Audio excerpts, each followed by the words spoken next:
Anxiety is just your body's way of telling you something really, really terrible is about to happen. Welcome to Night Vale.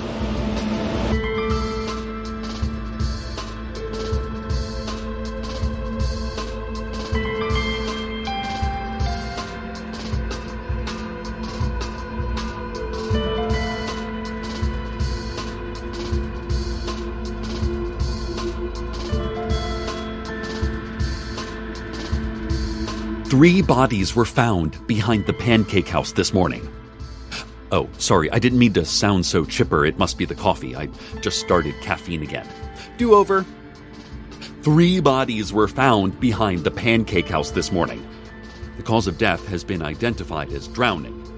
As you know, this is particularly unsettling because the pancake house does not border any body of water. Nor does any body of water exist in Night Vale. Saltwater and blobs of semi-animate clear jelly were found in the lungs of the victims, according to reports from coroner Lorelei Alvarez. Alvarez added that their clothing was salty to the taste. The victims were discovered by a truck driver identified only as Enormous Jim, who pulled into the Pancake House parking lot around 6:30 this morning. "I knew something wasn't right," Jim said in his statement to the secret police. "I felt warm all over and kind of tingly, and I thought the fly larva had finally hatched in my hair. I got out of my truck and tried to swat the larva, but there was no larva there, and I was sad because I missed its company. That's when I noticed what a beautiful sunrise we were having, so I stood and watched it for a while. You know that beautiful moment when you can't tell the difference between orange and violet and the clouds look like sleeping gods? And that's when I noticed those dead bodies lying by the wall." Oh, Enormous Jim added, "It was a beautiful, noiseless sunrise. I wish the larva could have seen it." Jim's forehead was lined with sweat trails, and his hands fluttered along his shirt buttons like clarinet keys. He explained in a shaky voice that he was hauling turnips from a farm in the south to a pulp factory in the north, where they would be turned into mulch and used to grow more turnips. He said he had a tight schedule to keep and that he had nothing to do with any of this. And since lying is illegal, the sheriff's secret police released him from further questioning. The victims have not yet been identified, but each held matching promotional coupons good for 1 free hot cake at the Pancake House. The coupons stated they could only be used once per table per visit. It is unclear whether the victims intended to sit at separate tables and pretend not to know each other in order to use all 3 coupons in the same visit. This is a developing story. In related news, the Pancake House is having a grand reopening. It's been closed down since the sandstorm of '97 buried it under 200 tons of sand. It resurfaced in '08. Full of scorpions, who reopened the diner under the name Arachnid Hut. It disappeared again in '09 after the scorpions filed Chapter 7. No one could see the Pancake House anymore, but if they walked atop the seemingly plain dune, they would run into a hard surface that felt exactly like a wall.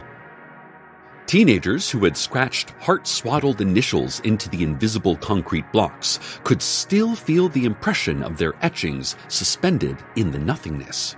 And the area continued to smell of hash browns for a radius of nearly a mile. Anyway, it's back and under new, probably human ownership, and will hopefully be here to stay. So many memories from that place. Back in the 90s, my friends and I would hang out there all night sometimes.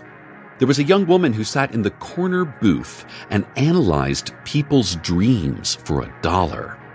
I once told her about this recurring nightmare I have where I'm a pineapple farmer, but I have to grow each pineapple inside a glass bottle.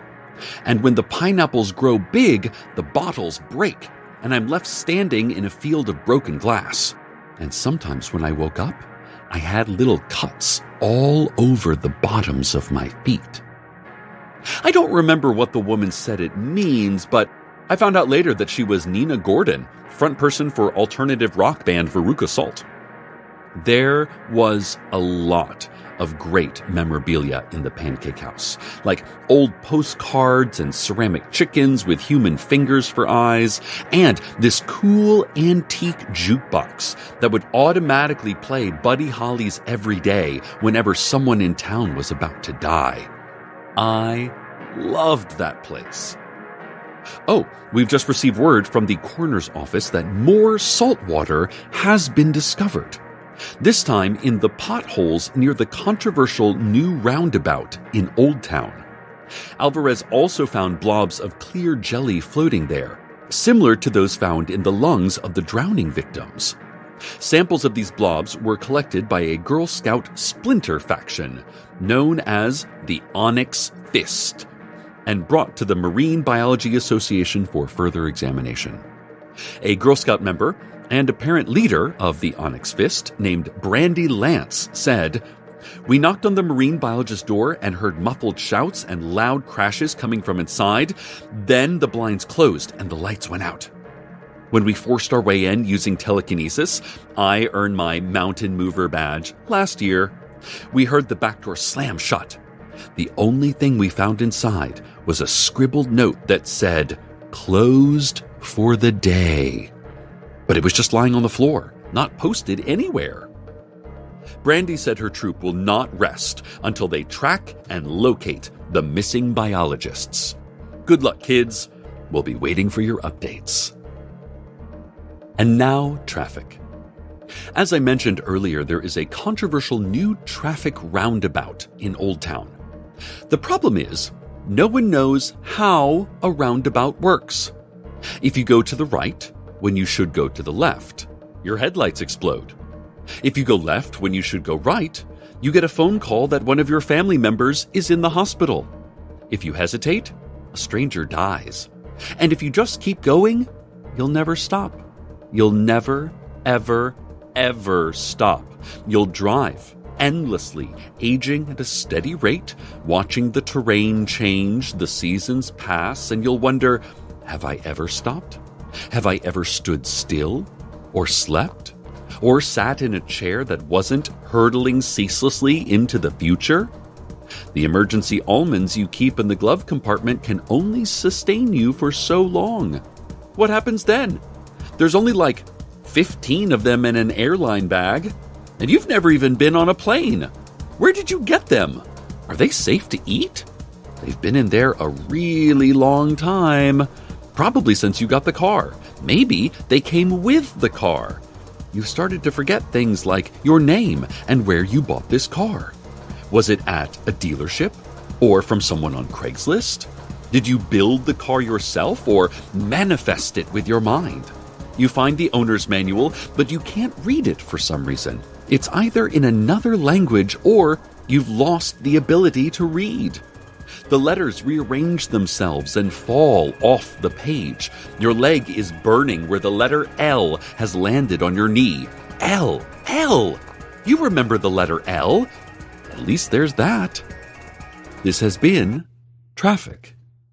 Update on the drowning story. The victims have been identified as the Traylor family, who reportedly have not come out of their house in 9 years. Annette, the adult daughter of the family, still has braces from when she was 13. She just never returned to the orthodontist to get them removed. It's possible that hotcakes from the pancake house were the only thing she could eat anymore. Come to think of it, 11 years ago was the last time the pancake house was open. There are no coincidences. Or everything is a coincidence. Or only some things are. Yeah, those are the 3 possibilities. An independent consultant has determined that the saltwater samples are oceanic in nature. This has secret police investigators scrambling to find where the ocean is located. One of them suggested north, and the consultant began walking that direction. The investigators want to determine if the ocean is a continuing threat, and whether or not they're allowed under state and physical law to apprehend it on charges of manslaughter. Law enforcement and volunteer search parties are forming to seek justice for the Traylors, although no one remembers ever interacting with them before. But everyone cares, really cares a lot suddenly.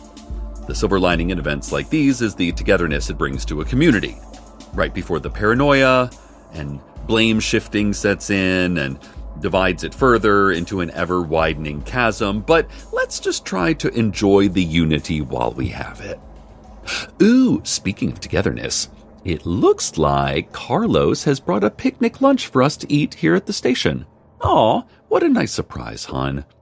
Now, while I look into this basket of goodies, let's check in with the weather. So, that was weird. Carlos came in, as I mentioned, with a lovely picnic lunch from the Ralph's deli counter. His hair was wet from the rain, and there were water droplets on the tips of his eyelashes that made him look like a cute little cartoon forest animal. The phone rang here at the station, and it was one of Carlos's scientists, Mark, asking if Carlos was here. Carlos made a wild hand gesture and shook his head vigorously, so I told Mark that he was not. When I asked Carlos what that was all about, he told me the scientists were putting together a group to locate clues about the Phantom Ocean, and they wanted him to lead it. And I was confused. Didn't he want to lead it? I mean, why didn't he want to talk to them? He's never refused a scientific call from a fellow scientist to do science before. He was just behaving unscientifically. In fact, come to think of it, I was a bit surprised to see Carlos here at all. I mean, I figured with today's investigation, he would already be out in the field, and I wouldn't see him for days. He said, since everyone else was out on search parties, it was the perfect time to go to the Ralphs, because there wouldn't be a line. I mean, that does sound scientific. It sounds like scientific reasoning, but it just something struck me about it as, I don't know, just off. I mean, I don't want to say he was lying. Carlos doesn't lie. Besides, lying is illegal. But it seemed like there was something he wasn't telling me, like something that was bothering him. I asked him if there was anything he wanted to talk about, and he just said he had to go get the car washed, and he left without even finishing his 3-bean salad. And he loves that salad, made with his 3 favorite beans: garbanzo, kidney, and jelly. I mean, I know, it might not sound like a big deal, and maybe he was just having a moment. We all have moods, sometimes out of nowhere. You know, maybe I'm the one in a weird mood. I'm probably just being overly sensitive. I'm sure nothing is really wrong, not actually. Anyway, let's just move on. I'm sure it's fine. Everything is fine. It's fine. Maybe I should go off caffeine again. No, you know what? I really can't shake this feeling. Nina Gordon, the former front person of Rook Assault, once told me that the subconscious is a powerful force. Maybe it's all in my subconscious. Maybe if things are too good for too long and you think about it too hard, it can start to make you nervous. And then maybe you can't take the pressure of waiting for things to go wrong, and you start inventing problems just so you can have control over them. But you have to think about whatever can go wrong. Otherwise, you're lazily enjoying a sunrise and dreaming of free hotcakes, and suddenly you're drowning in a waterless parking lot before you even know what hit you. No, this is silly. I'm just going to call him. Okay. Ringing. No answer. Not unusual. Not really. He's probably at the car wash, like he said, which can be very hypnotic. Sometimes you find yourself caught up in the rhythmic dance of the foaming brush, and you wake up in the parking lot hours later, missing your wallet and part of your shirt, dry-mouthed and trying to remember how many teeth you have. Oh, good. I've just been handed some breaking news to distract me. Oh. Well, this is actually just a press release for the grand reopening of the Pancake House. Well, a press release is definitely a form of breaking news. They are announcing their new weekly menu specials. Quote, We here at the Pancake House acknowledge that time is circular, like a roundabout, not an unfathomable, endless line with no beginning or end. We like repetition. It's comforting. We know what's behind us, and what's ahead, and what will come again. It means there are certain truths, no matter what else may happen. In honor of our innate preference for cyclical thinking, we can guarantee that every Monday, fluffy omelets will be on special. Every Tuesday, we will have corned beef hash. No matter what happens, there will be liver and onions on Wednesday. You can lose your job and have your car repossessed on Thursday and still know that there will be chicken fingers on special that night like clockwork. We often think of Friday as being better than other days. For this reason, if something bad happens on a Friday, it can be particularly disappointing. You won't be disappointed by our ham patties. They are consistent and dependable. Saturday, we are here for you with liver and onions again. On Sundays, you can rely on our fried eggs and toast points.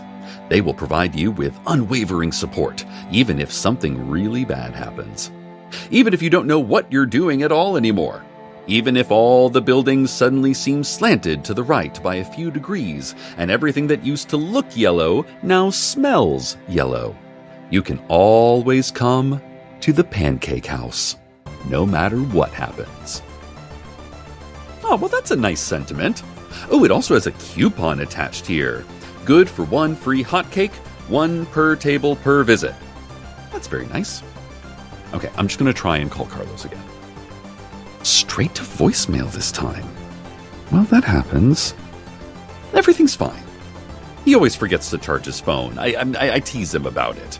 I like to buy him different novelty phone chargers and hide them in his jacket and car and in his shoes and lunch bag. But still he forgets. He has a very busy mind. Maybe he doesn't like me to tease him so much. Maybe I'm overthinking. Maybe it's just too much coffee. Or maybe I'll head down to the Pancake House for dinner. It's Thursday, so let's see. Chicken fingers. Or there's always the hot cake coupon. Maybe I'll see some of you down there. That would be nice. Or maybe you already have plans, which is totally fine too. I'll just see you some other time. It's no big deal. Everything's fine. I need more coffee. Stay tuned next for the sound of someone distracting you while you're driving and then yelling that you missed the turn. Good night, Night Vale. Good night.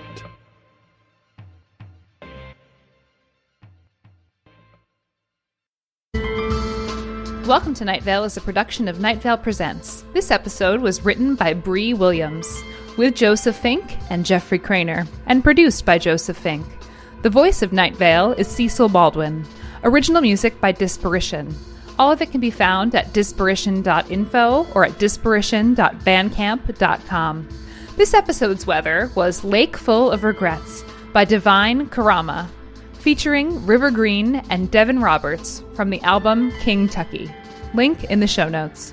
Comments, questions, email us at info@welcometonightvale.com or follow us on Twitter at Night Vale Radio, or see what the moon's up to these days. Is she doing okay? Check out welcometonightvale.com for more information on this show and our live shows, nights of theater and communal chanting you won't want to miss. Today's proverb, bite your tongue. Fun, right?